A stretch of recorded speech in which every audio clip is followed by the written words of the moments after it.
একটি ভিডিওতে আপনাদের সবাই স্বাগতম। আর ভিডিওতে একটি লাইক দিয়ে চ্যানেলটি সাবস্ক্রাইব করুন।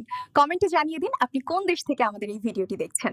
আজকের কুসুম পর্বটা শুরু থেকেই ভীষণ চাপা টেনশনে ভরা।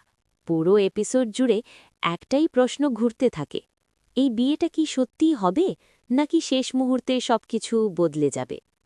একদিকে দেখা যায় ঈশান অনুশ্রীর সম্পর্ক, ভালোবাসা আছে, বিশ্বাস আছে, কিন্তু চারপাশের পরিস্থিতি একদম তাদের বিরুদ্ধে।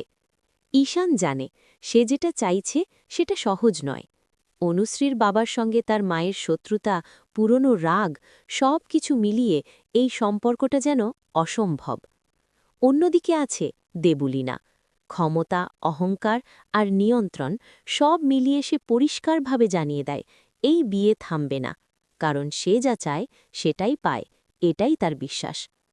এই পর্বে সবচেয়ে কষ্টের জায়গাটা আসে কুসুমকে ঘিরে। কুসুম চাইছিল সত্যটা সামনে আনতে, অনুশ্রীর বাড়িতে গিয়ে কথা বলতে, কিন্তু দেবলীনা তাকে আটকে দেয়। দেবলীনার আচরণ এখানে একদম নির্মম। কুসুমকে সে নিজের ব্যক্তিগত সহকারী বানিয়ে রাখে, অপমান করে, হুকুম দেয়, বারবার বুঝিয়ে দেয় এই বাড়িতে কুসুমের কোনো স্বাধীনতা নেই।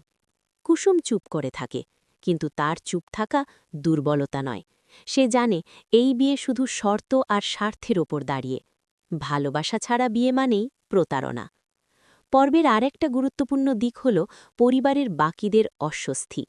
অনেকে বুঝতে পারছে কিছু একটা লুকোনো হচ্ছে, কিন্তু কেউই পুরো সত্যটা এখনও জানে না।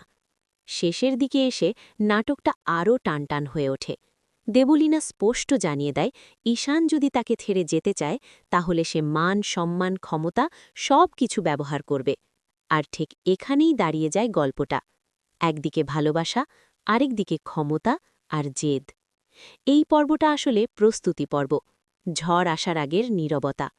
সব চরিত্রই নিজের জায়গায় দাঁড়িয়ে আছে, আর পরের ধাক্কাটা যে খুব বড় হবে সেটা স্পষ্ট।